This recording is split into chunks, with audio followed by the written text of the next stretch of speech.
Bonjour à tous, pour cette première vidéo d'Olympus Tag, je vais vous proposer un tour d'horizon des fonctionnalités.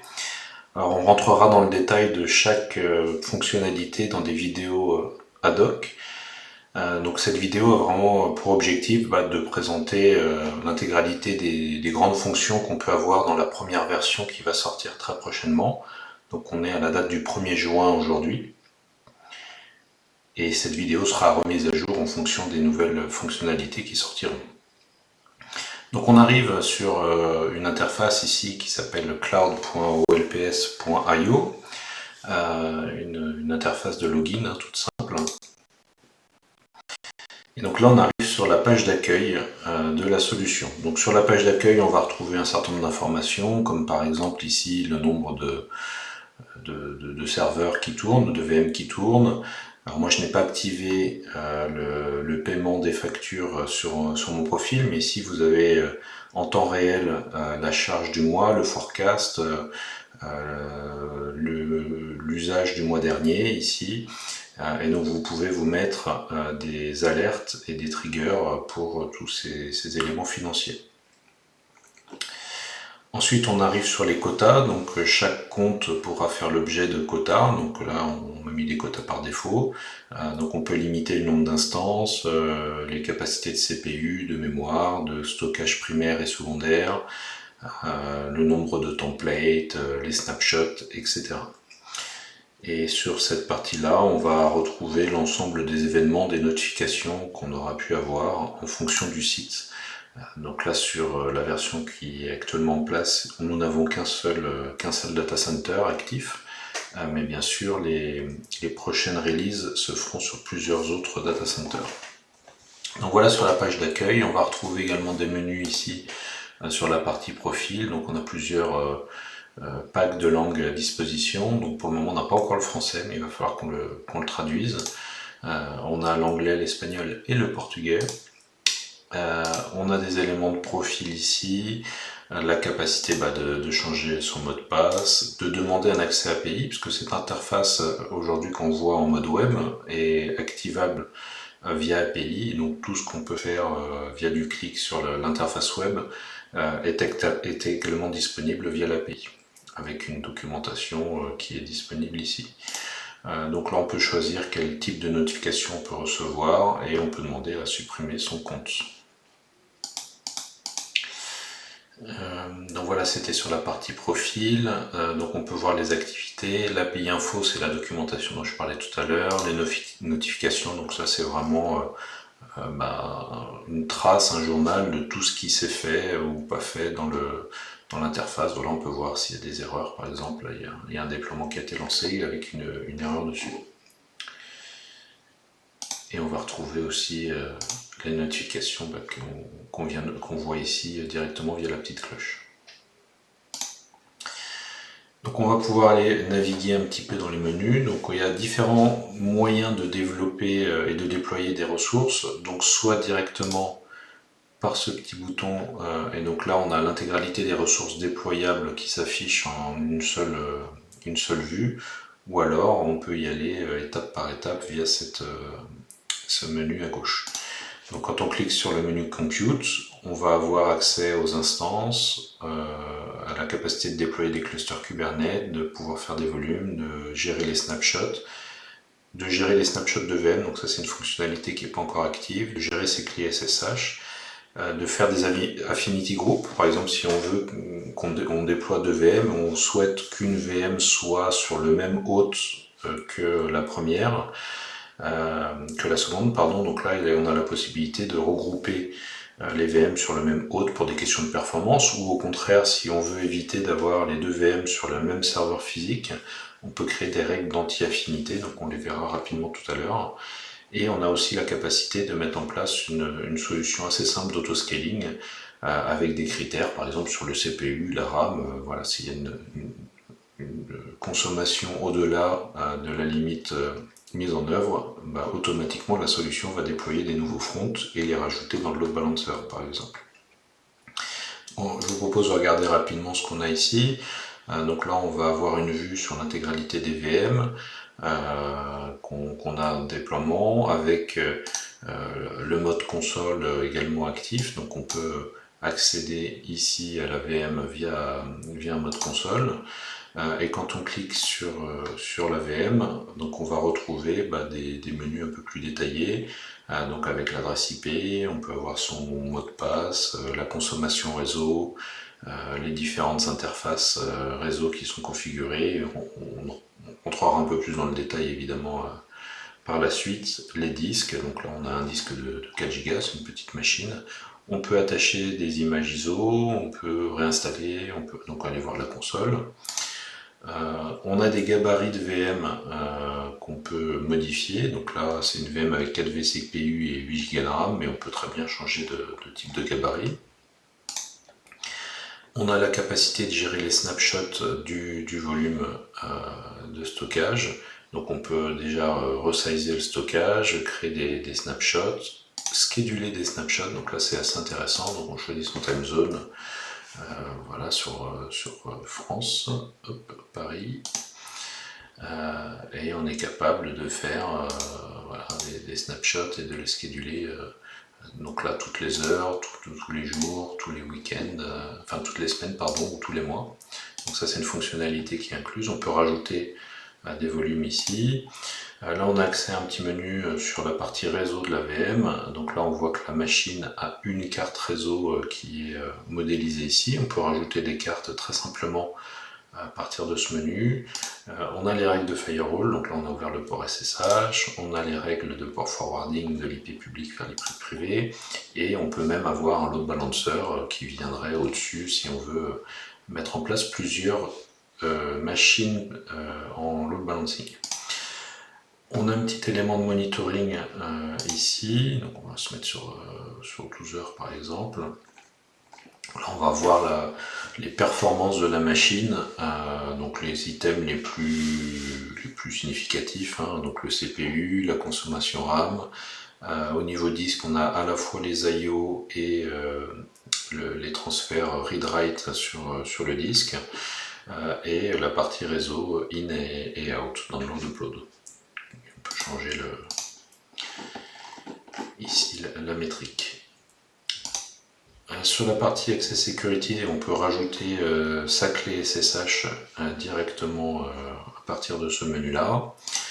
Chose intéressante, étant donné que les VM sont facturées au temps passé, à la minute, donc on est capable ici de créer un scheduler qui va démarrer les machines et les éteindre à l'heure qu'on aura définie, au jour qu'on aura défini.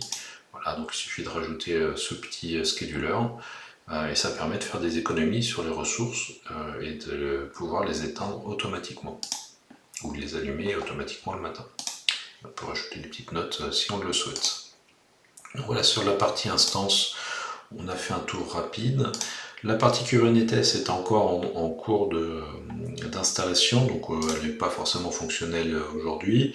Qu'est-ce qu'on va retrouver sur cette partie-là? Donc un petit peu les mêmes éléments qu'on a vu sur l'instance, hein, donc le nombre de clusters, les nodes, les interfaces réseau, les disques, la partie config du cluster. Voilà, donc on donne un certain nombre d'informations. Les différentes ressources donc encore une fois, là c'est pas fonctionnel, mais c'est pour vous donner une idée un petit peu de ce qu'on a. Donc on aura ici la partie node, la partie stockage à disposition, les éléments réseau, les subnets publics, privés, etc. Donc toujours avec la notion de firewall, port forwarder et load balancer qui sera disponible ici. Une partie marketplace qu'on pourra alimenter avec des nouvelles solutions de conteneurs déployables directement sur votre cluster. On retrouvera ici les mêmes éléments de monitoring qu'on a vu tout à l'heure sur les instances.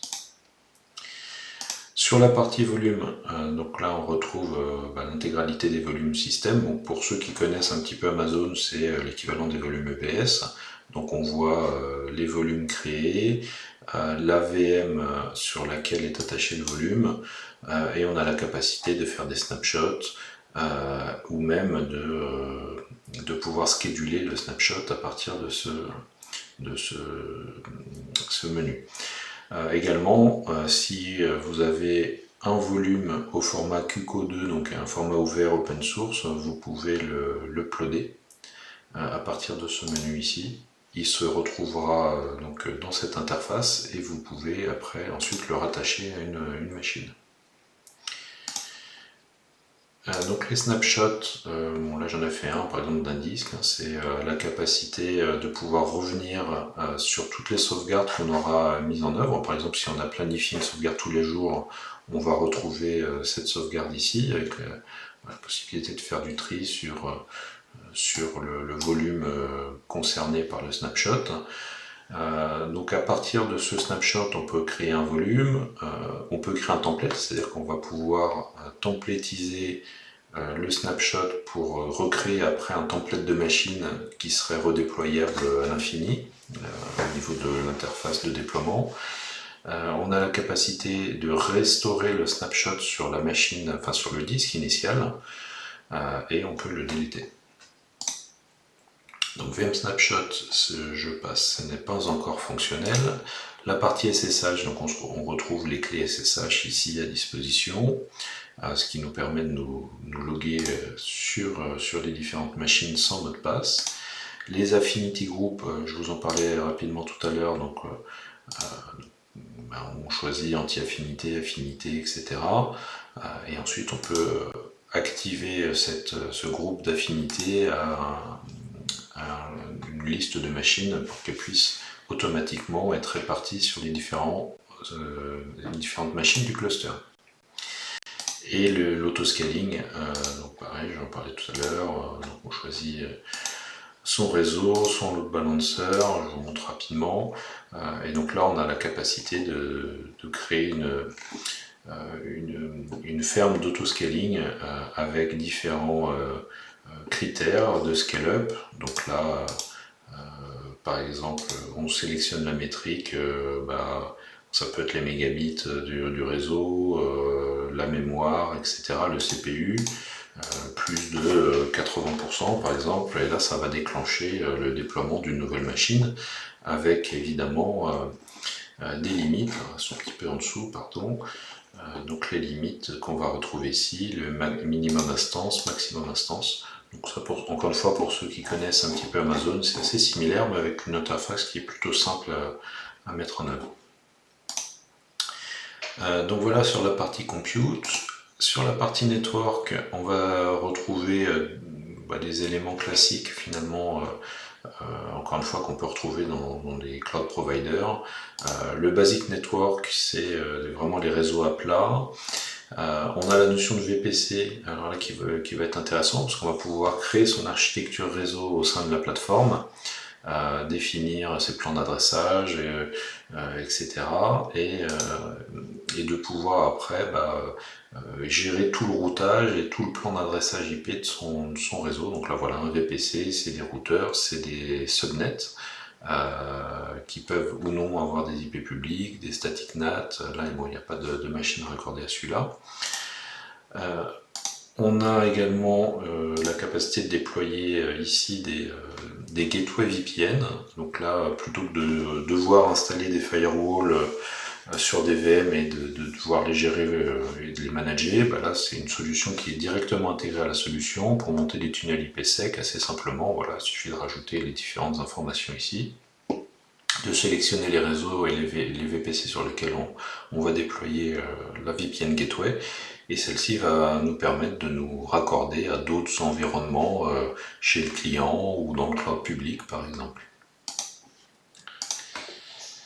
On a la notion de security group, donc là c'est notamment quand on est en réseau basique sans VPC, on va avoir la possibilité de créer des règles de firewall directement sur les machines, avec cette notion de port forwarding également si on veut mapper des flux publics vers des flux privés.